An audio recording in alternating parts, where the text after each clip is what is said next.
राजा जनक जी प्राण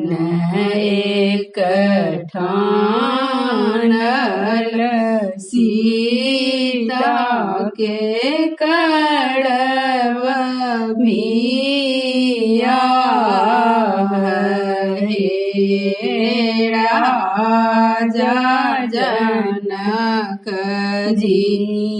प्राण एक ठानल सीता के कड़व मिया हे देश विदेश राजा पतिया पठाओल धनुषा के देल ठाई हे देश विदेश राजा पतिया पठाओल धनुषा के देल ठाई हे देश विदेश के नृप सब आयोल धनुषा के छुबी छुबी जाई हे देश विदेश के नृप सब आओल धनुषा के छुबी छुबी जाई उठाए ने धनुषा लगाए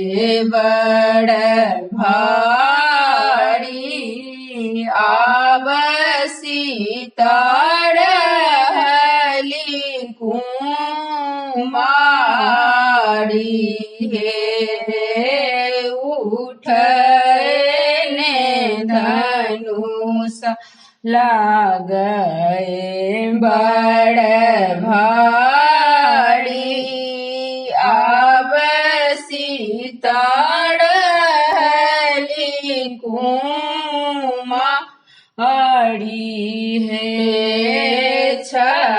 क्षत्रिय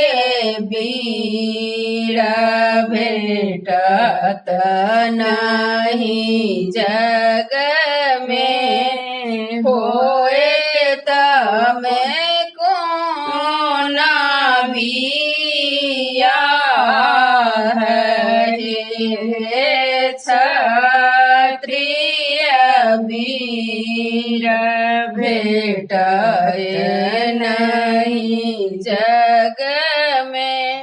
होए त कोना बिया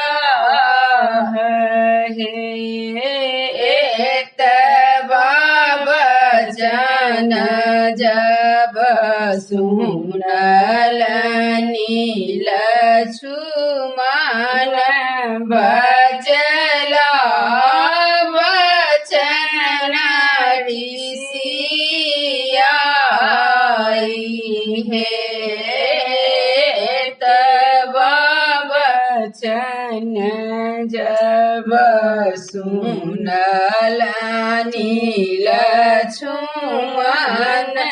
बजला वचन खिसिया हे लछुमन विमुख देखी बजला रामचंद्र जूनी बाजू बचन खिसिया हे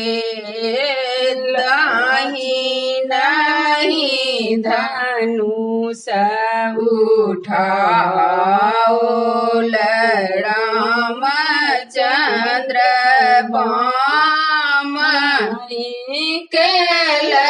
सहस्त्र खंड हे दही नहीं धनुष उठाओ रामचंद्र बाम केल सहस्त्र खंड हे तुलसीदास प्रभु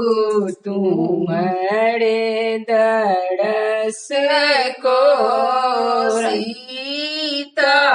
के मेल भी